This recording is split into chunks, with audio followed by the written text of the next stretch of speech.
கடைக்கு சென்ற மனைவி 2 நாட்களாக திரும்பவில்லை. புகார் கொடுத்து பல இடங்களில் தேடி தவித்து வந்த கணவர்.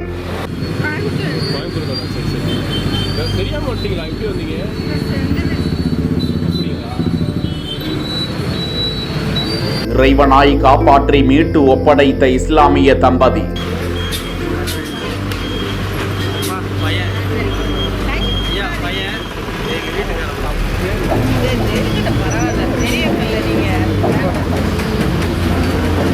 கோவை மாவட்டம் சரவணம்பட்டியை சேர்ந்த 55 வயதான கல்யாணராமன், இவரது மனைவி கோமதி மீனாட்சி. இந்த தம்பதிக்கு 27 வயதில் மகள் உள்ள நிலையில் கடந்த 20ஆம் தேதி கோமதி மீனாட்சி மாவு அரைத்து விட்டு வருவதாக வீட்டை விட்டு வெளியே சென்றவர் வெகு நேரமாகியும் வீடு திரும்பாததால் கல்யாணராமன் மற்றும் உறவினர்கள், நண்பர்கள் பல இடங்களிலும் தேடி அலைந்து இருக்கிறார்கள்.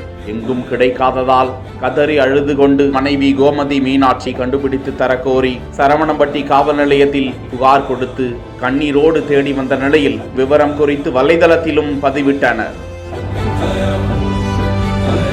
இந்த நிலையில் கரூர் சர்ச் கார்னர் பகுதியில் கோவையில் காணாமல் போன கோமதி மீனாட்சி சாலையில் அங்கும் இங்கும் பசியோடு அலைந்து திரிந்து சாலை ஓரமாக செருப்பு கடை நடத்தி வரும் கரூர் நீலிமேடு பகுதியை சேர்ந்த கலீல் ரகுமான், ஃபாத்திமா தம்பதியினர் அந்த பெண்ணை பார்த்து சந்தேகமடைந்து அவரை அழைத்து விசாரித்ததில் அவர் முன்னுக்கு பின் முரணாக பதிலளிக்க அவரை அழைத்து உணவு கொடுத்து அவரை ஆசுவாசப்படுத்தி விசாரித்ததில் செல்போன் எண்ணை பெற்று தகவல் தெரிவிக்க கோவையிலிருந்து விரைந்து வந்த கல்யாணராமன் மீனாட்சி தம்பதி கண்டதும் அதிர்ச்சியும் ஆனந்த கண்ணீருமாக அந்த இஸ்லாமிய தம்பதிக்கு மனமுருக நன்றி கூறிவிட்டு வைத்து சென்றனர்.